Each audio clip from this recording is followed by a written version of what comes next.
All right, awesome. Hello, everyone. I hope everyone's having an awesome KubeCon so far. I know I am, and today I'm really excited to talk to all of you a little bit about how we're approaching developing an ML platform from the ground up at Hinge.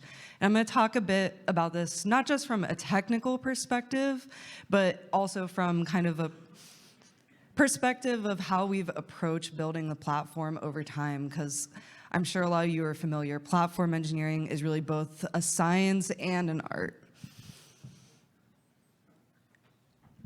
So before getting into things, just want to introduce myself a little bit. Hello, everyone. I'm Stephanie Pavlick. I'm a machine learning platform engineer at Hinge.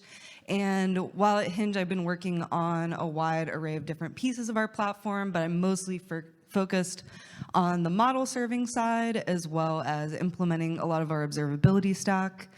And just in my free time, I really, really love biking. So if you're into biking, I'd love to talk to you about it. Or if you're into platform engineering.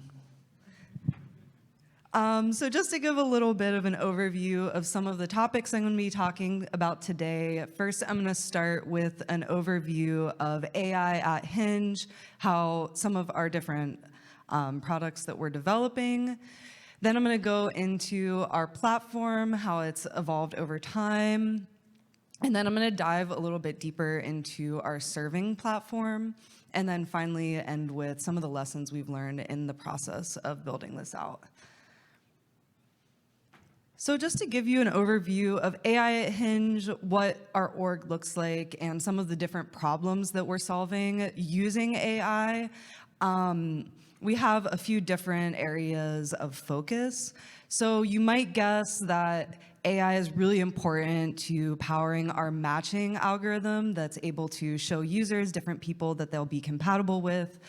So this work lives under our dating outcomes team, but that team does a lot of other work as well. We have a lot of really cool features that are powered by AI that help you make your profile even better, help you better able to make your perfect match. Some of these are, for example, prompt feedback. So we have a really cool feature that tells you, it will prompt you if you can better add some detail to your prompt to be able to spark conversation better. We also have a model called Top Photo that's able to, when in other people's feed, display the photo out of your photos that will help better get you a match. We also have the trust and safety team. This is a really, really important area of AI. We have a few models that are running scammer detection, bot detection, keeping the platform really safe for everyone, as well as user experience safety. So one really interesting model that we've been working on that's in Hinge today, that's in the product, is the Are You Sure model. So this will, if someone is trying to send a message that may be perceived as harmful from the recipient, it'll kind of prompt you like, hey, you might want to reconsider sending this or edit the message a little bit. Next, we have our growth team, and this team works on a lot of different things like monetization, giving users products that match their dating style. And then finally, of course, we have my team, the AI platform core team, that builds platforms and infrastructure that enable all of the above, all of those models I've talked about to really come into production and come to life.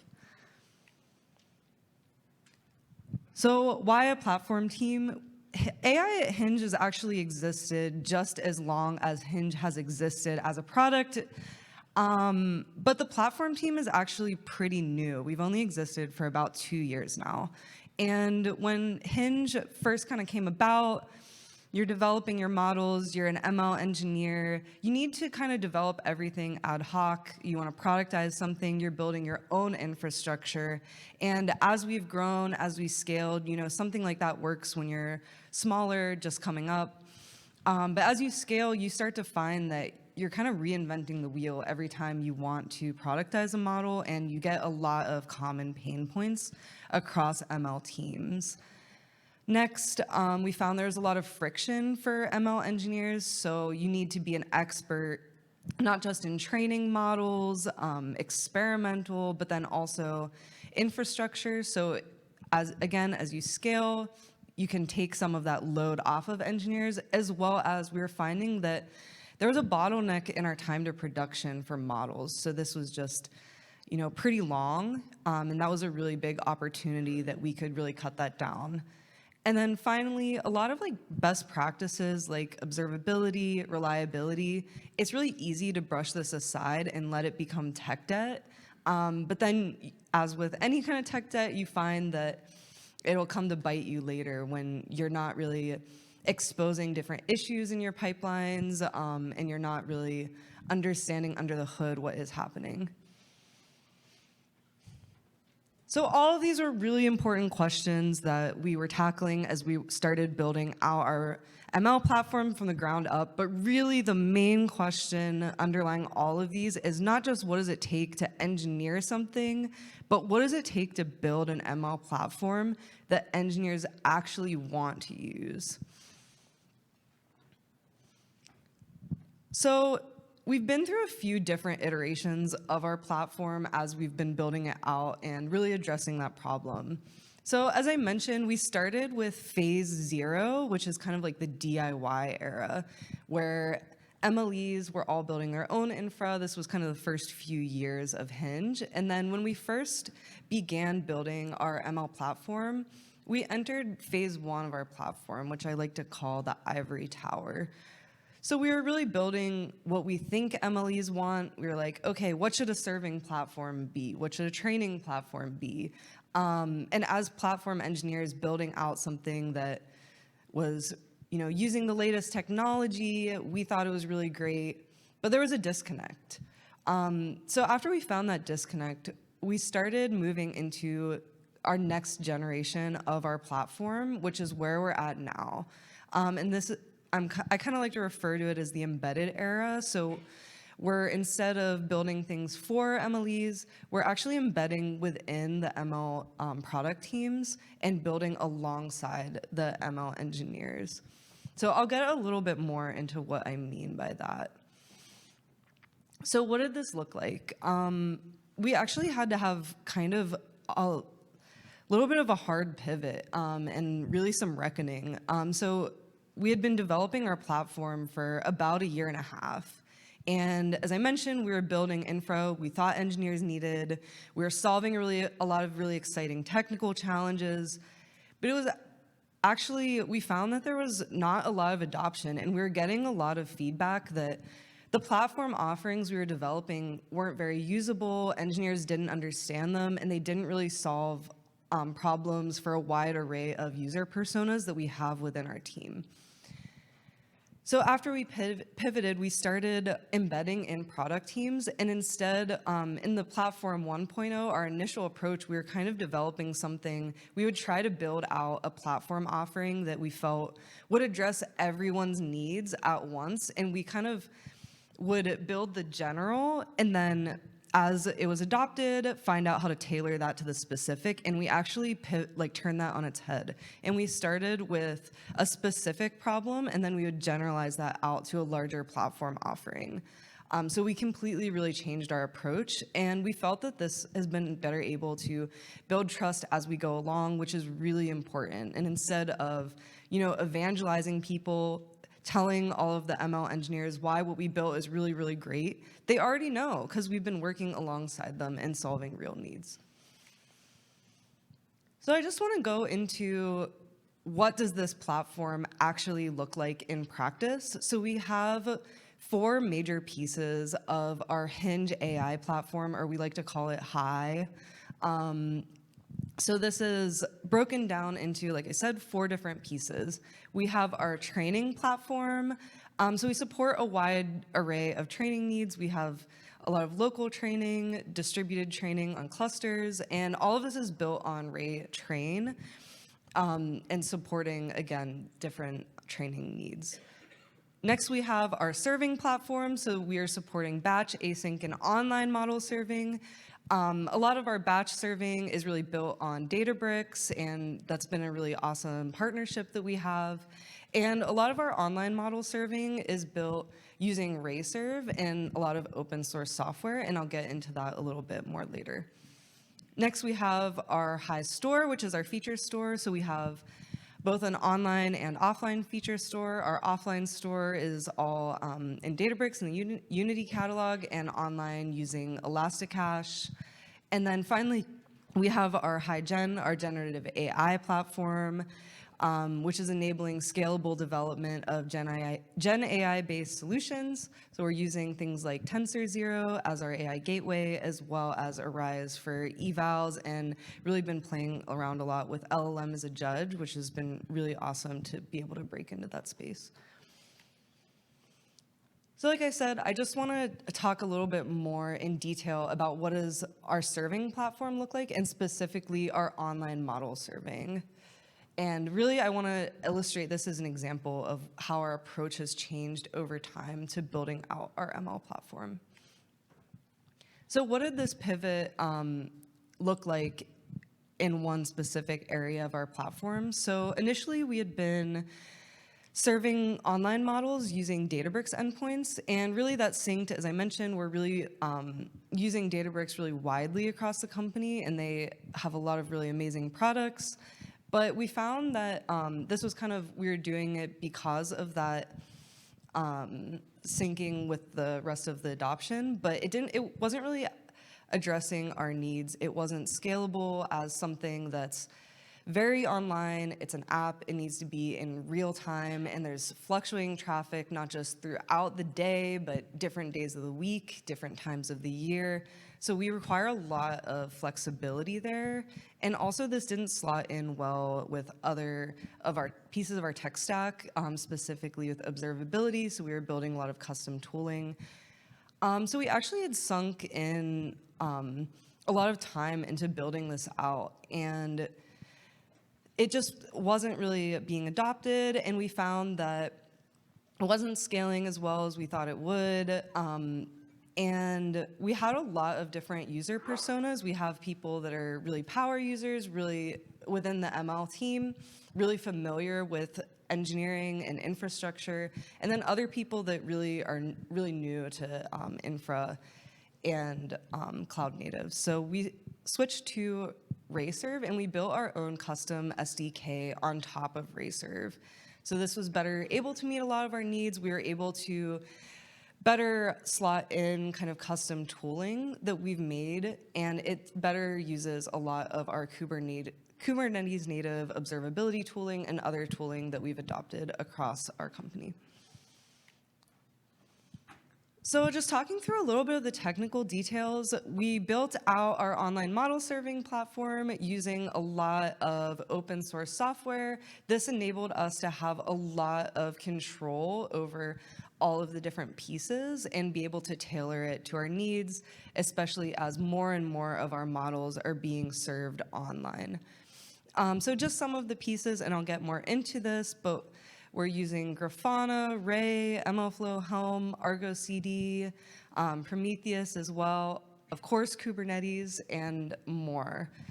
So we've been able to really build something that allows our users to serve a new model with, again, a really wide range of expertise. So in practice, this looks like you want to serve a new model, you have it already, it's registered in the MLflow catalog. We have our model serving repo that you can use a templated framework, you create a new project, and it will generate for you different YAML files with suggested values, things like your model server name, et cetera, and fills it out for you. And it's using Helm charts that live in that repo. We also, as I mentioned, have an SDK that we've built that adds a lot of additional functionality on top of Rayserve that is something that has been requested by MLEs at Hinge. We integrate with the MLflow model registry, which is where all of our models live. And we also have CLI deployment, so we have a lot of custom scripting that allows you to just deploy a new model with just one command.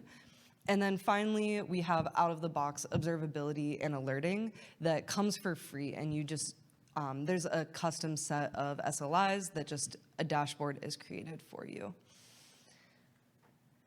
So just walking through each of these pieces a little bit more in depth. So when you create a new project, when you're serving a new model, we use a cookie cutter template that will create different Helm charts for your specific RayServe application, and it plugs into the overall Helm chart for our online model serving and creates your RayServe application, fluent bit logging, your Grafana dashboard, and adds in all of those variables like your model name, etc. This really, we found it allows users to get up and running with a new project really rapidly. Again, instead of having to tool all of your own tooling, it's really created for you. Next, we have our own custom SDK. So this not just allows users to interact with Ray without deep Ray expertise, it kind of abstracts away some of the functionality, but allows some of our power users to really be able to dig in and set custom settings as well. But we also have a lot of things built out. We have prediction logging that logs all of our model predictions back into the Unity catalog. We have structured logging set up. We have gRPC, and all of this is able to be used by our users in-house in a way that suits them. Again, we have integration with MLflow, and with our in-house SDK that's homegrown, we have a lot of functions that handle credentials for users, all of the tokens, et cetera, so that users don't have to really worry about that themselves. They can just access the model right away. We have a lot of custom scripting, deployment tooling. So once you've done all of the other steps, you have your code ready to go, and you want to actually serve your model and put it into production, you just use one command line command, and this will generate a new Argo CD app for your model and connect it back to your Git repo so that it's automatically syncing any of the changes in Git to your deployment. And all of that, again, is just created for you for free. And then lastly, we have our observability stack. So we're using a lot of different Kubernetes operators. For example, we have Sloth, which has been really awesome to be able to take use of SLOs and set our error budgets so that we know how our models are performing over time. We're using Grafana operator to be able to deploy dashboards out of the box. We have a boilerplate set of SLIs, things like latency, availability, error rates, and a dashboard is just automatically created. When you create your Argo CD app, it just creates a boilerplate dashboard, so you have observability no matter what, every single time you serve a new model. And I'm really excited that all of these results are showing big gains already. Like I said, we're still really, really new to building out this ML platform. It's only been a couple years, but already we've been able to reduce the model time to production by 40%, which is really awesome because that was one of the major reasons that we set out on developing an ML platform. And then additionally, 100% of our online models now establish comprehensive SLOs and observability, and this is up from 0 at the beginning of the year. So suffice to say that this is a really, really important win and gives us a lot of insight into how our models are performing.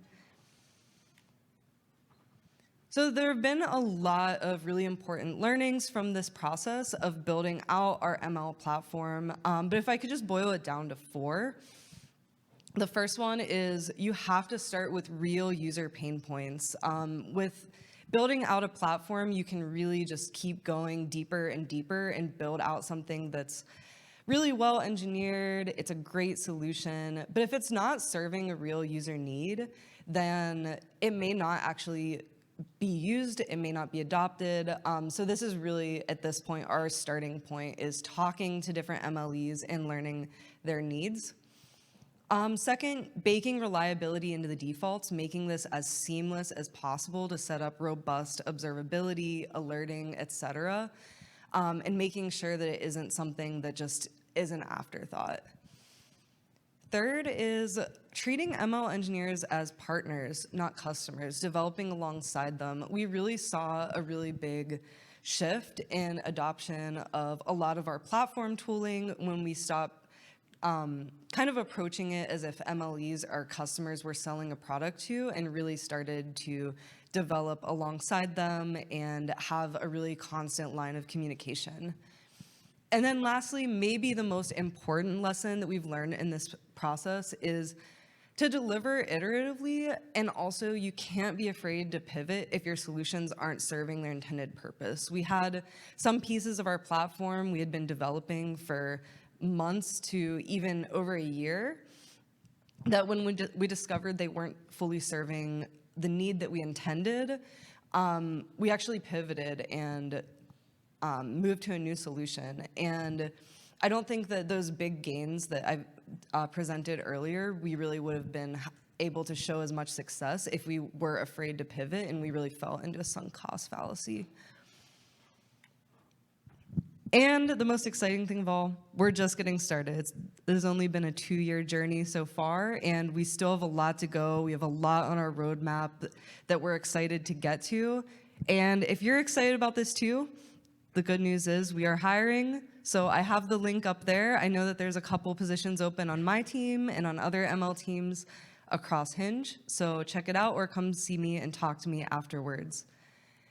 And if you have more questions, I would love to hear from you. Again, I have my email. Come talk to me after. Or I think there's time for a few questions now. But thank you, everyone.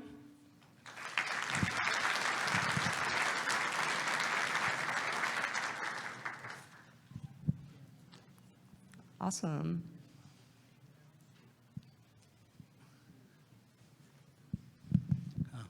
Hi, this is Abhishek from IBM Research. So primarily 2 questions. One is, could you maybe, if possible, double click on the gains that you got? And then if those are the gains that you got, what are your forward-looking requirements from an open source stack perspective that will work for Hinge at scale? Yeah, that's an awesome question. Do you want to know about other gains that we've been able to win? So one of your slides said 40% something. So what is that 40%? Is something that I'm trying to wrap my head around. Oh, got it. So that's our model time to production. So really it's from the entire process of developing a model and actually productizing it in Hinge, in the app. So that includes like ideation, coming up with a problem, experimenting, kind of developing, doing A/B testing, and then actually putting it into production. So that entire process is what I'm talking about. We've been able to reduce it by 40%, and a really big piece of that reduction is the time to build out a lot of the infrastructure. So we've automated a lot of the infrastructure process. So that really reduced, again, the time, like all the way from ideation to when someone, a user of the app, sees that model actually in the app. Right. And on the same slide, there was a mention about SLOs. So what's a typical SLO for Hinge?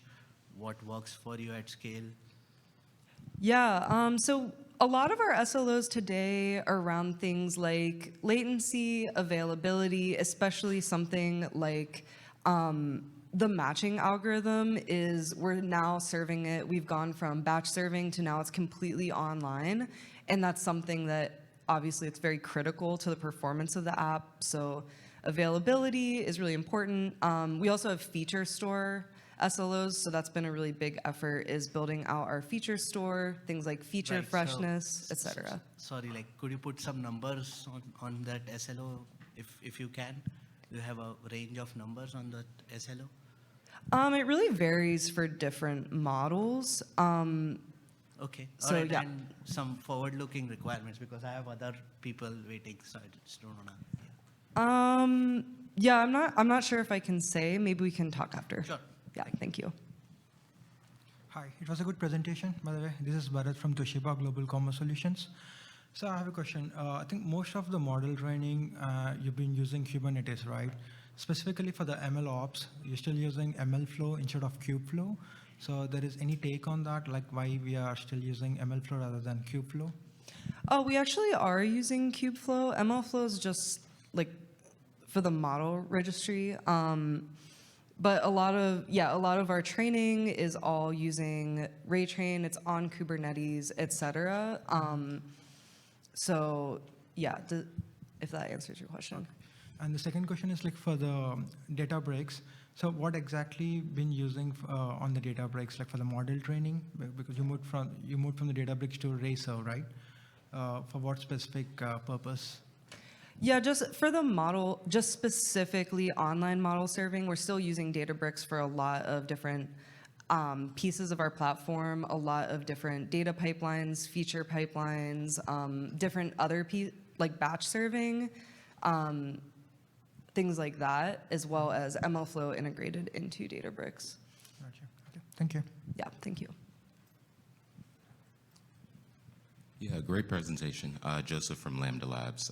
Yeah, I was curious, your last sort of call to actions or just things you learned from this experience. The third one, I think, was treating your ML engineers as partners rather than customers. And I feel like as platform engineers and as a platform, we sink into like treating engineers as, I guess, like customers, and we have to that comes with like anticipating their needs and sort of like overestimating our platform and having a platform bias. So I'm just curious, I guess, what sort of things did your team use to really drill down into like the sense that these are partners rather than customers? Yeah, it's been a really important learning. We've been doing a lot of different things. Like we've been mapping out, one example is something I worked on a lot was mapping out like user journeys, interviewing every single ML engineer. We're a relatively small org, so I can do that. And just hearing exactly how every engineer is going through the process and for each specific model, what works and what doesn't work. And then we'll have things like weekly check-ins working on a specific project, and really like joining as a platform team, if you're on a specific project, joining that product team's different ceremonies and things like that to really understand not just the specific model, the specific project, but kind of how we can fit in their roadmap, trying to be proactive about understanding the needs that we can meet on that team and really like coming to them with ideas and hearing their feedback. Things like that have worked for us so far. Gotcha. Perfect. Thank you. Just going to piggyback off that question. I come from a very lean platform team, and I kind of want to ask you to elaborate on the embedding of yourself into other teams. Because historically, in like, let's say 10 years ago in DevOps world, people thought about taking an engineer, embedding it into a team, but what ended up happening is that engineer did all the work. So is it like a full-time role that you spend with another team, or is it just like an hour per week, or how does that work? Yeah, that's also a really good question because that's definitely the risk of embedding within product teams. How we do it is it's not really a full-time that you're totally embedded within that team. It's really one piece of it.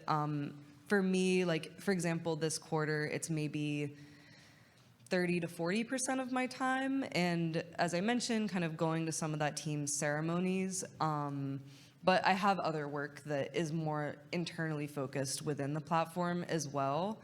And we do, I won't get too deep into it. If you want to know more, I can talk about it. But we have adopted a lot of things like golden paths. We have a really heavy emphasis on documentation. So that's also been something that's helped us as well. Okay, thank you. Cool. Thank you, everyone.